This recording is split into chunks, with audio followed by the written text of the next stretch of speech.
We are back with another episode of Get Decked, the series where I open a measly Elite Trainer box of Pokemon cards from the Scarlet and Violet era. We've gone in order from Scarlet and Violet all the way now to Paldean Fates. I use those 9 packs to build a deck and edit it as we go from set to set. I playtest the deck and I give it a final grade. The challenge here is to see if we can build a deck using limited cards from various sets and work our way into a competitive level. Before we jump in, here's a picture of what the deck looks like before we rip our packs, and the starting grades of our deck as of the end of last video were a 6 for consistency, a 6 for power, and a 5 for synergy, for a total of 17 points out of a possible 30. I'm really looking to get to 20 out of 30 by the end of this video, but there's no telling what Paldean Fates is going to show us. I am, however, excited for Paldean Fates because there are reprints of some of the most playable cards in the Scarlet Violet era. There are trainers, Pokemon, Stage 1, Stage 2 EXs that are beyond useful, and if I were to pull even a couple of those cards, it could totally reroute me and put me back on track for building a good deck and not spiraling into madness after every week. So if you're new to the series, I encourage you to go back and check out how we got to where we are now. But if you've been caught up with what I've been doing, let's rip some Paldean Fates. Alright, so before we start ripping packs, there's the code card for the Elite Trainer box if you play PTCGL. I love the sleeves. You know, it's the aesthetic and color pair of this set. One of my favorites. And here is your Mimikyu promo. It is the same Mimikyu in, I think it's Scarlet Violet base with the Safeguard ability. So we already have one available to us in the series, but I don't see a second one really coming. And we've got our 9 packs, Paldean Fates. No more time to waste. I changed my camera angle. If you're new, I'm Bad Luck Brett. Thanks for hanging out with me. This series has been fun, but also kind of a disaster.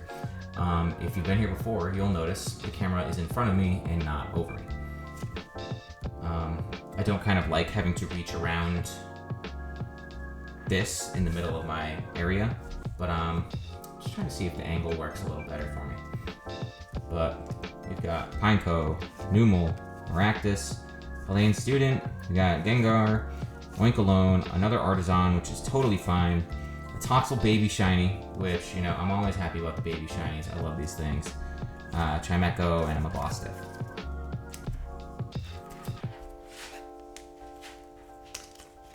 If you hear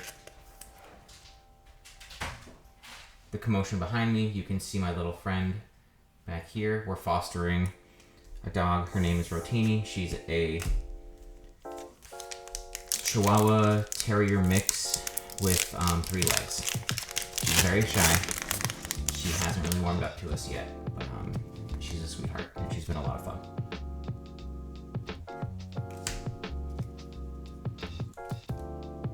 We got Greebird, Chinchou, Woobat, Scraggy, Iono. That's the first Iono in the series. I needed one of those things. Kilowattrel, Clive, another Paldean Student, a Cottonee, and a 3rd Mimikyu. That Iono will most definitely go in the deck. But yeah, I mean, even outside of what I need for this to work, for the series to continue, Paldean Fates is one of my favorite sets of Scarlet and Violet. I love the Baby Shinies. I love the Upside Down Laprases. Pull rates are good. You know, it's just a fun set. You can get like a 3-pack blister, and you know, you'll probably end up getting a couple good cards out of it. We got Lantern, Moonlit Hill, Donphan, Barboach, Toadschool, and Toadscruel EX. It evolved. I don't even want to put a sleeve on that thing. I'm not. Can't be bothered. Sorry.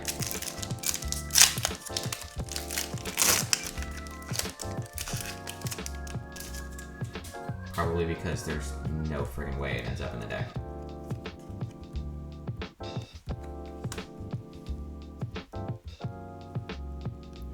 Gimmighoul, Magmar, Mona, Charmander, and Charmeleon. I guess that's fine. A Crisis Punch, Dachshund, a Rare Candy. We got our boy Palafin, who's always looking tough.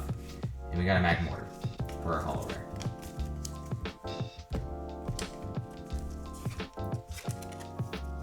Yet another card I don't see coming into the limelight in the deck, especially with so few like switching options available. But cool card. Like the art.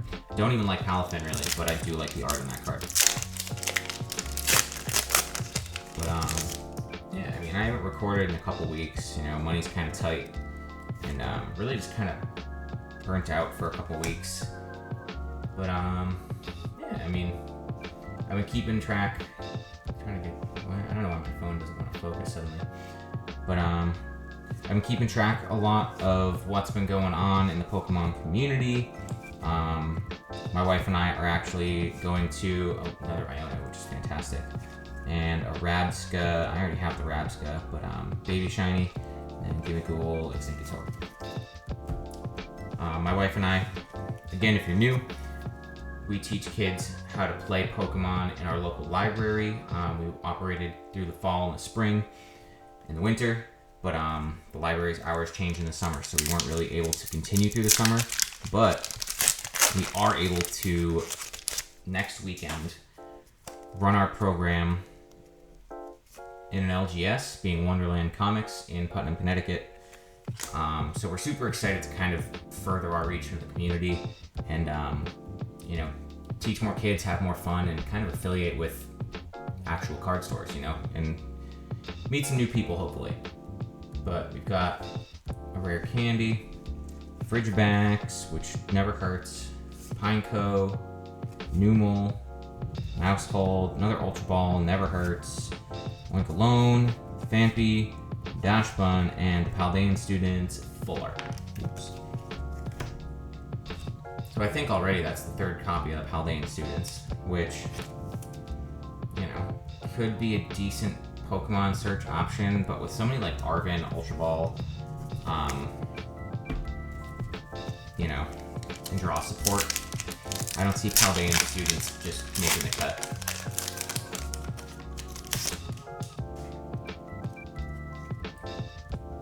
Alright, we have another Ralts. I've been waiting for another Ralts since the first video in the series. Try to make it so it's not so blurry. There we go. We got Ralts, Toadschool. I think there's something else back there. Maybe just Baby Shiny. Lavapuss, another Frigibax, Camerupt, Electric Generator, Charmeleon, Atticus, Maroon, and Annihilate. I was mistaken. But again, that Annihilate being another reprint. So if I choose to put more like single prize Stage 1, Stage 2 Pokemon, especially now with another Rare Candy to add to the mix, could be an option, you know? Change things up from just constantly trying to navigate like minimal cards to make Stage 2 work. There's that. Alright, we've got Natu, Paldean Student, Cottonee, Lapras, Lantern, Primeape, Whimsicott, Charcadet, Haunter, and Raichu.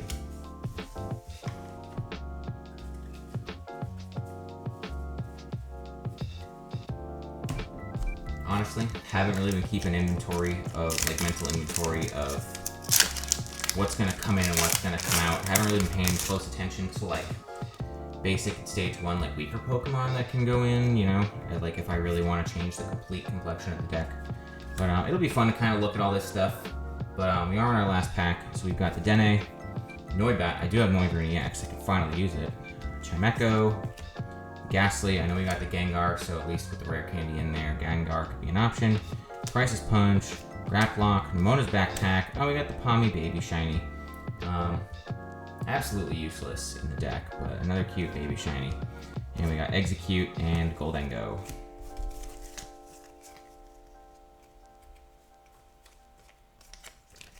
Hands are all over the place.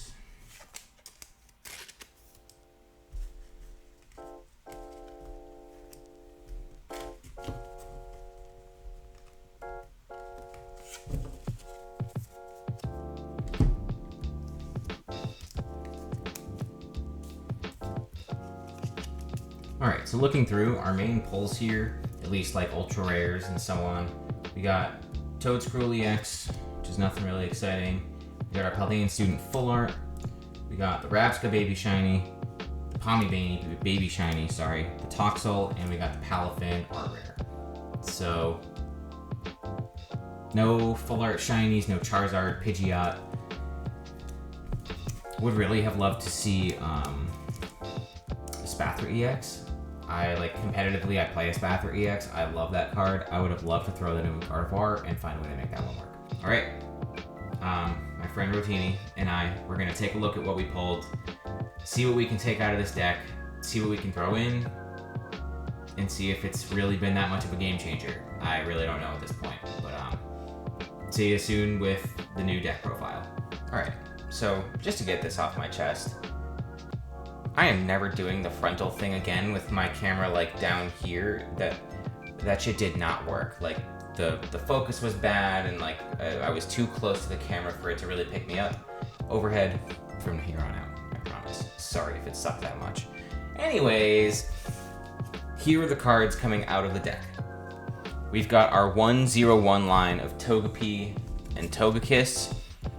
We have Squirtle, Wartortle, and Blastoise EX making their exit. Along with that are the 7 water type energies that accompanied them. We're taking out the Defiance Vest, the TM Turbo Energize, both copies of Mezagoza, and we're ditching Jack, Clavel, Youngster, and Judge. So, quick explanations. The 2 Ionos in the Ultra Ball, along with like the other search and supporters that I have, I don't need these guys anymore. Also, especially with having a lot of basic Pokemon and like Artisan to have access to and so on, and hopefully more draw power, shouldn't need any of these guys. Shouldn't need the risk of Mezagoza. Turbo Energize is just useless, like bottom line. And Defiance Vest was good for Blastoise because it helped make him just that much tankier. But without him in the deck, tanking is not my priority here. The Togekiss, Togepi line, though pairing well with Gardevoir, just was hard enough to set up. If I ever prized one or the other, there was no shot of picking up a draw engine. And though it has free retreat and it's a great pivot, it's hard to have your draw engine get you cards after your turn. And I'm trying to create draw power during my turn that I can use before I attack.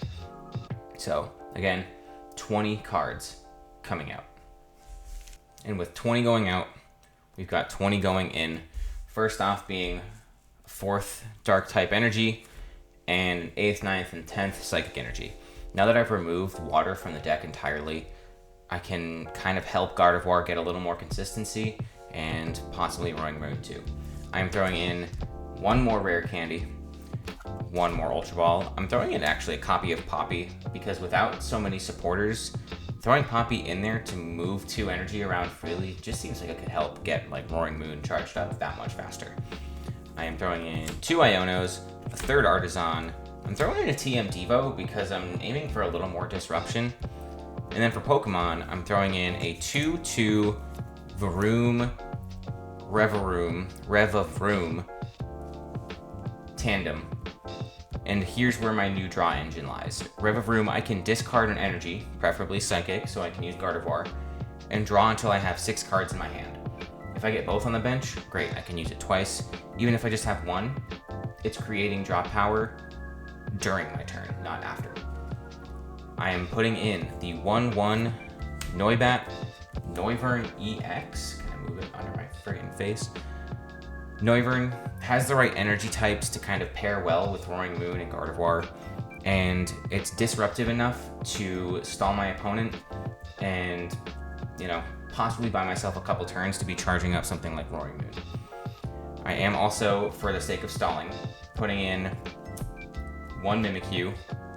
I'm also putting in a 2nd Screamtail to help with Gardevoir's consistency, and a 2nd Ralts, just in the event that I prize 1 or 1 gets knocked out early game. Having a 2nd one just gives me that much better of an opportunity to set up a Gardevoir. So that's the 20 going in. I'm going to go over the whole deck profile now and kind of give a quick overview of the game plan from here. Whole deck profile now. We've got Roaring Moon EX, 1/1 Noibat Noivern. Again, Roaring Moon being my most powerful 2-prize attacker, especially with the ability to just OHKO, 1-hit KO any Pokemon that I choose if I reach that point. Noibat Noivern being more disruptive, preventing damage, preventing my opponent to take more efficient turns in the following turns. Slowing him down with Noivern could lead to more successful swings with Roaring Moon or Gardevoir or my other attackers. Cleffa for early draw support. Mimikyu, again, to help Noivern kind of wall where I need it. 2 Screamtail, which are well accompanied by Gardevoir. An Iron Bundle for thrown in their Gust effect. And then our 2 Ralts, 1 Kirlia, 1 Gardevoir. Last Pokemon, 2 Varoom, Revavroom, again being our draw engine. So, in all, we've got 15 Pokemon, right? 4, 8, 9, 10, 11, 12, 13, 14, 15, 16 Pokemon. Math is hard. Trainers, we've got 3 Arven. For my tool search items, Arven is indispensable. 2 Iono go into the deck. Just great draw supporter. Late game disruption, again, to kind of go with Noivern and Mimikyu, but early game consistency. That Poppy, that can help me accelerate a couple energies when I really need it. A Professor's Research, again, just for more early game draw power. I'm not even on my screen anymore. And a Miriam, which will help me kind of recycle these one-of Pokemon I have back into my deck if I really get to that point. We are on to 3 Artisan Stadiums. A Defiance Band, a TM Evo, and TM Devo for items. The TM Evo is good early game with like Revavroom, Ralts. That's actually about it at this point. And then Ball Search, we've got 1 Great Ball, 1 Nest Ball, and now 3 Ultra Balls, which is great. And then subsequent items, I have a 1-of Energy Retrieval, a Super Rod, helps me recycle more, 2 Earthen Vessels for that Energy Search, 2 Energy Search for an additional Energy Search, and a 1-of Energy Sticker, where if I flip a coin and land heads, I can attach a basic energy from my discard to a Pokemon, again hoping to accelerate to Roaring Moon. I've also got Counter Catcher as my second Gust ability, 2 Rare Candy to help with Ralts, Kirlia, and Gardevoir, and finally, the Pokegear 3.0 for a total of a shitload of items, 30 actually, 30.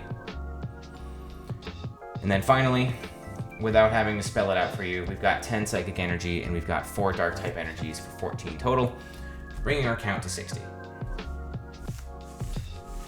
The plan here with this deck, as I've kind of alluded to, it's kind of like a Gardevoir EX, like Darkness Toolbox deck.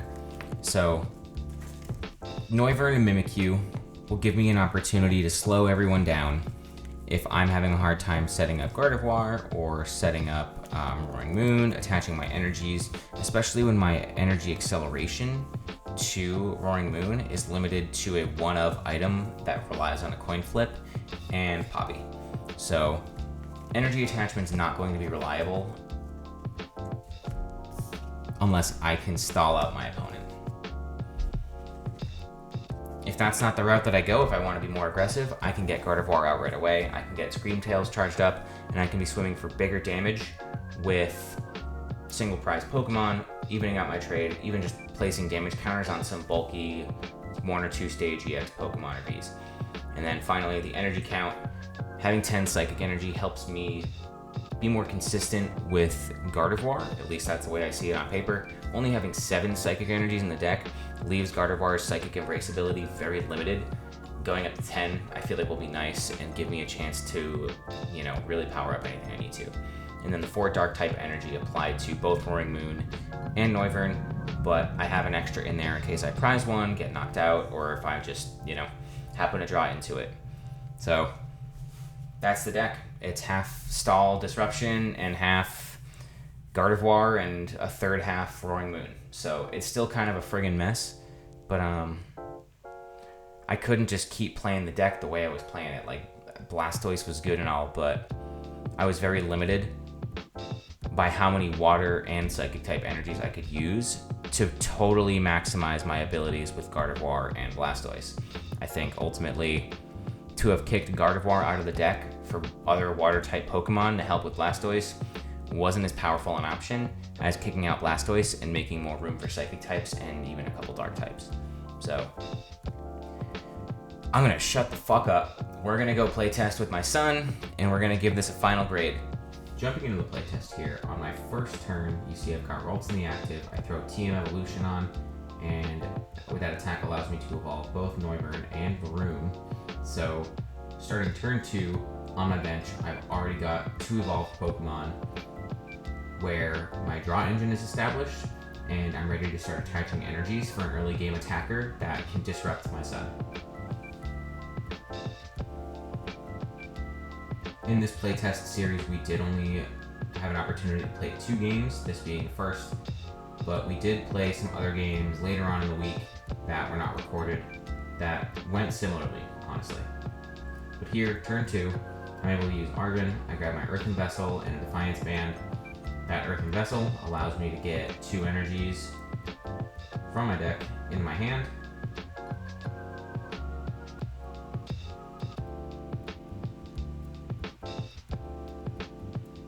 I attach one to Noivern. I discard the other to use Reverune's ability.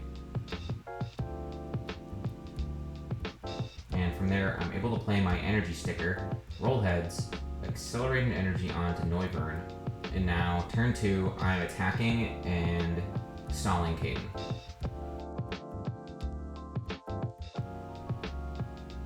A couple turns later, you'll see my son's got Giratina and Cramorant out, as well as his Comfey, so he's set up his board decently. I've got Kirlia, and you'll see I'm about to get Gardevoir off of this Iono. I've got another Varoom out, I have my Iron Bundle ready to Gust, and I've still got Screamtail there ready, just waiting to get set up. But I am able to use my Energy Search, grab an energy, just discard it and use Reverune's ability.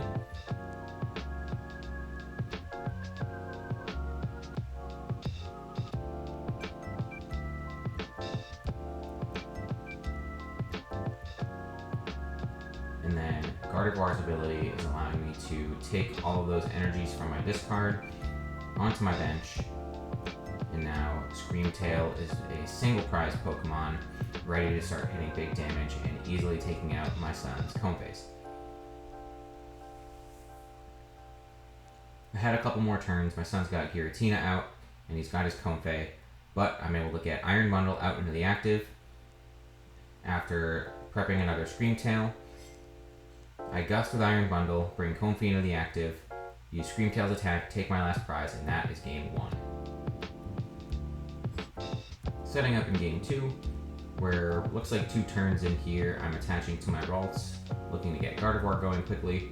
I've got Varoom and Iron Bundle and Cleffa out, which are going to help set up my draw engine for the early game. After a Great Ball, I pull out the Kirlia.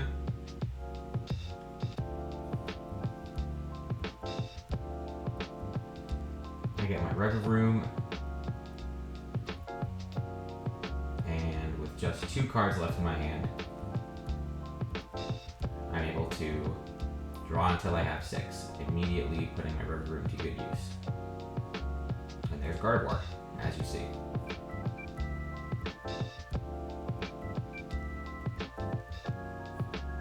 And from here, Gardevoir comes into play. I'm able to discard some energies, which immediately is going to help me set up my Screamtail to attack his bench.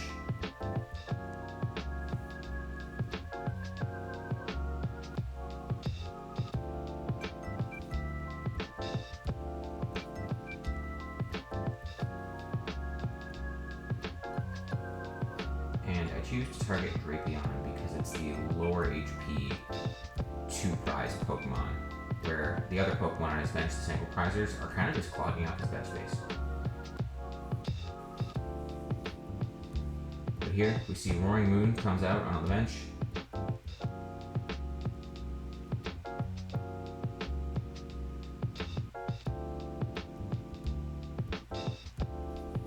Reverume's ability allows me to draw just about a fresh hand.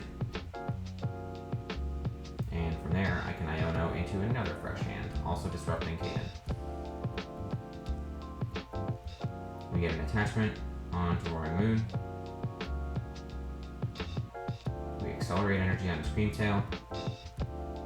And from there we can take the KO on the Radion V. Jumping ahead once again, I've got a couple basic Pokemon knocked out. My son's definitely caught up. In fact, he's ahead in the prize race. But we've got Roaring Moon out, ready to go.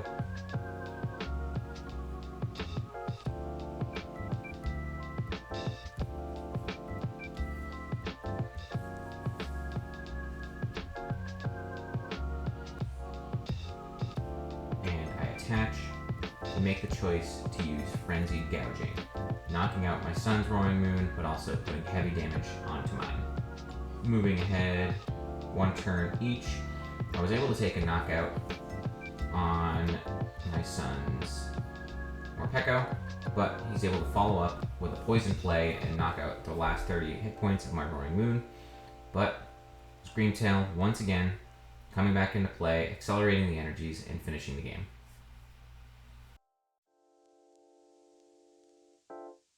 So I'm not gonna lie, I didn't think the deck would get that much better with just the few changes that we made.